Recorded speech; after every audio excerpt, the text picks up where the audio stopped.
Bonjour et bienvenue sur Kansei. Toujours un plaisir de vous faire découvrir des reportages inédits. Aujourd'hui, nous démarrons dans le Lauragais, dans un chemin de colza. Illustration de ce que vous allez voir, puisque aujourd'hui Caroline de Pérignon, architecte, et son mari Mathieu vont nous faire découvrir leur façon de penser, conceptualiser avec les éléments de la nature, Dame Nature, l'air, les matières, la lumière, etc. La construction d'aujourd'hui, d'hier et même peut-être de demain, certainement. Je vous souhaite une très bonne découverte.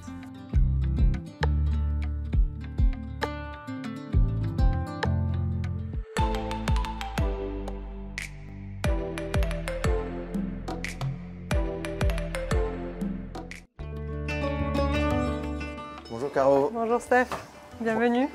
Merci, bienvenue. Je suis plus que le bienvenu, c'est la nature qui vient de m'accueillir. Voilà, la nature nous accueille. Je viens de faire un petit lancement dans le champ de colza. Je me suis dit ça va faire plaisir à Caro. C'est magnifique, c'est merveilleux. Hein. T'étais où Caro? Qu'est-ce que tu faisais? Dans cette magnifique campagne du Lauragais. Architecte depuis combien de temps? Architecte depuis 10 ans. Ouais. Cette année, c'est les 10 ans du cabinet. 10 ans, et tu te définis plutôt comment en tant qu'architecte? Architecte, aucune spécialisation. J'essaie de répondre vraiment à chaque projet étant différent. Je travaille pour les particuliers, je travaille pour les collectivités, Ouais. pour des clients très différents et très complémentaires. Et je me régale. Donc là, on est tout de suite dans ton atelier, c'est ça? Oui, voilà. Donc, On y va? On y va. Tu m'accueilles? Oui. Super, je t'en prie. Donc c'est là que tu élabores tes projets. Tout à fait. Tu habites ici depuis combien de temps maintenant? Ça va faire 2 ans à peu près, ouais. Alors, c'est quoi cet atelier? On voit quoi de Caroline là? Des maquettes, des matériaux? Des maquettes, des matériaux, de la matière et surtout ces murs aussi qui sont matière. Là, on est dans la genèse. C'est quoi? Ça démarre comment cette histoire? Tu veux faire ta maison lab? Voilà, donc cette maison, c'est vraiment un prototype de la recherche. C'était en 2017 qu'on a lancé tout ça. Et on s'est dit, waouh, on a une réglementation environnementale qui va arriver. Est-ce qu'on a envie de subir la réglementation ou est-ce qu'on a envie de se questionner nous-mêmes sur comment on devrait construire et habiter? Ici, voilà, on a construit tout le projet en pisé, non armé, avec réemploi de terre du site. Donc tu as une anecdote dessus là, tu es là un jour ou pas loin et tu vois des camions passer. Voilà, ouais, tout à fait. Qu'est-ce qui se passe? Quand il y avait des gros travaux sur l'ancienne piste Air France, donc il y a eu beaucoup d'excavation de terre. Ouais. Et je voyais pendant des jours sans cesse un camion de terre passer toutes les 2 minutes pour évacuer dans cette belle campagne. Et là, je me suis dit quand même, nos fermes du Lauragais sont construites en terre depuis très longtemps. Les plus anciennes en pisé d'ailleurs, pour la petite anecdote. Donc ça, c'est de la terre de pisé. Oui, tout à fait. C'est-à-dire qu'on peut préciser par rapport à ces... Donc ici, on a une composition de 30% de terre d'excavation donc du site. On a 50% de graves calcaires de la montagne noire, donc pas très loin. Okay. On a 10% d'eau, donc c'est pas énorme en termes de consommation. Et on a 10% de ciment parce qu'on est sur un béton de terre pisé. Donc on a fait beaucoup d'éprouvettes, comme celle que tu vois ici, qui est une relique de ces recherches. Beaucoup de recherches donc, en laboratoire préalable pour définir cette recette, cette formule. Parce que chaque terre de chaque site étant différente, parfois elle peut être parfaite, sans besoin d'amender d'autres matériaux. Parfois, il manque le squelette. Ici, c'était le squelette granulométrique du béton. Donc on a ajouté la grave calcaire. Donc là, on revient sur le procédé de la maison. Ouais. On est sur un terrain de 2000 m². Oui, à peu près. Donc voilà, maison de 180 m². Voilà, et une piscine de 20 mètres par 2. Le principe, donc, c'est un grand mur pour... En fait, on tombe sur un mur, en fait. Deux murs perpendiculaires quand on arrive, qui abritent un garage. Quand on arrive, on a l'impression d'une maison très fermée, donc avec cette série de voiles porteurs. Ils font aussi protection au vent dominant. Et qui permet de garantir l'intimité de la vie de la maison par rapport au chemin passant. Alors là, c'est l'effet waouh, hein. Là, donc on est sur une surface de combien à peu près là, sur Ici, on a un séjour de 70 m². 70 m². Qui s'agrandit vraiment visuellement de par la présence du patio. et ici de cette ouverture totale sur le grand paysage. Jusqu'aux Pyrénées. Voilà. Ce prototype, c'est une maison dite bioclimatique, c'est un mot un peu à la mode. Alors ça veut dire quoi, bioclimatique en fait? Bioclimatique, c'est qui travaille et qui résonne avec les éléments, avec le climat, avec le soleil, avec le vent. La casquette ici présente a été dimensionnée pour que le soleil en hiver vienne à peu près jusqu'à nous. Quand il n'est pas là, on a le relais avec une pompe à chaleur, avec un plancher chauffant ici qui est noyé dans cette chape de béton de terre. Les jours de grand froid, nous avons le poêle ici, donc le foyer. Pour moi, c'est vraiment très important que dans les habitats, il y ait le foyer parce que la notion même de maison, d'habiter, anthropologiquement parlant, s'est développée autour du feu pour se nourrir, pour se chauffer, mais aussi pour se soigner. Ça, c'est la définition de l'anthropologie architecturale de la maison, oui. De la maison. Le foyer, on appelle ça le foyer, le ménage, le foyer. Et le poêle prend le relais. Donc je parle d'hybridation des solutions, donc pour l'hiver.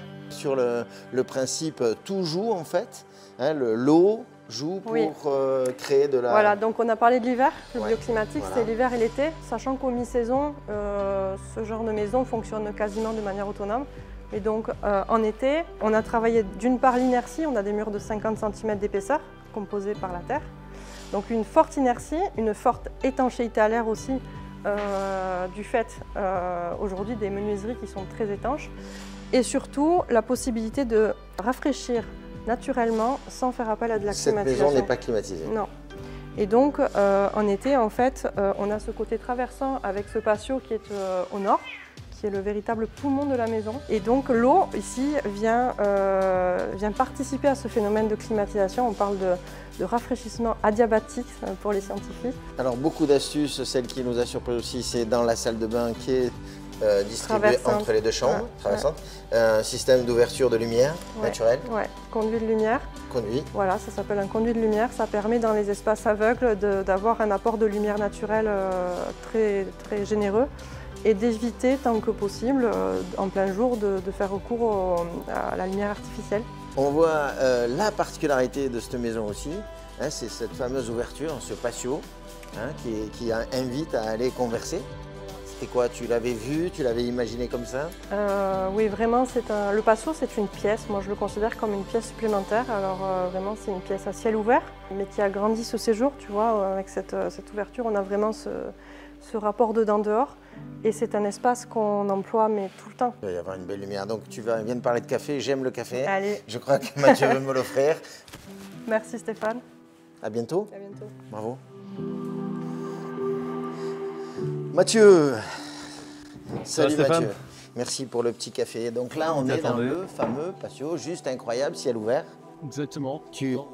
Dedans, dehors. Donc toi tu as vécu...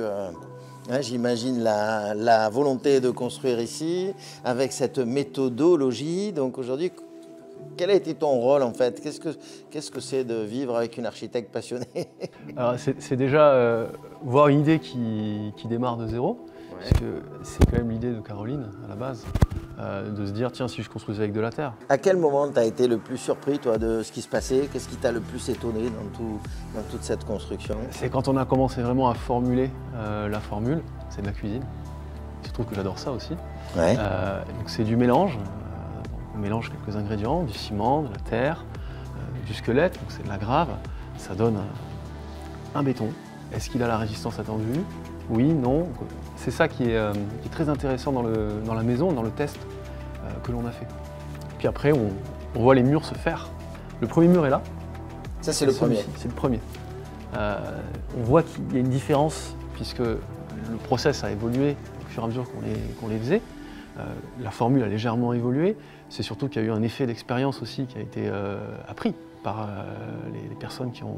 Les artisans. Qui ont construit, les entreprises qui ont construit le mur. Elles ont appris au fur et à mesure. Exactement, il y a aussi cet effet-là. C'est dingue de se dire qu'on réapprend en fait. C'est vrai qu'on a coutume de dire que les murs les plus réussis sont plutôt ceux dans le bureau de Caroline. Les derniers. Puisque c'est les derniers, effectivement. Donc là, c'est un endroit où tu viens souvent. Qu'est-ce qui se passe ici? C'est un endroit où je viens souvent, c'est dedans, dehors. C'est la perspective du paysage. C'est aussi l'abri, le confort, parce qu'on est quand même dans une pièce où on n'a pas de vis-à-vis. On est à l'air libre, aux éléments. Là, aujourd'hui, on a un peu de vent. Moi, je trouve ça très agréable. Voilà, c'est vraiment le poumon de la maison. Il nous sert aussi à créer cette aspiration quand on ouvre plein sud, avec le vent qui s'engouffre, qui peut rafraîchir la maison l'été. Merci à tous les deux pour cette douceur hein, qui ressemble Merci aussi d'être venu. à la nature, hein, puisque parfois elle ne fait pas de cadeaux, mais souvent elle accueille. Et donc elle nous a accueillis aujourd'hui avec merveille. Merci pour ton hospitalité et ton petit café. Et vive le repas de ce soir. Voilà. Encore une fois, Kansai, j'espère, vous fait découvrir une autre façon de voir, une autre façon de construire, une autre façon de vivre aussi, surtout, hein, parce qu'on est tous là pour vivre un petit moment le plus important en famille et entre amis, faire en sorte que ça se passe bien et optimiser tout ce plaisir-là. Voilà. Je crois que vous aurez ressenti toute cette simplicité. Bravo aux artisans, bravo aux entreprises, bravo aux architectes et à vous tous qui nous écoutez de plus en plus nombreux. À très bientôt sur Kansai.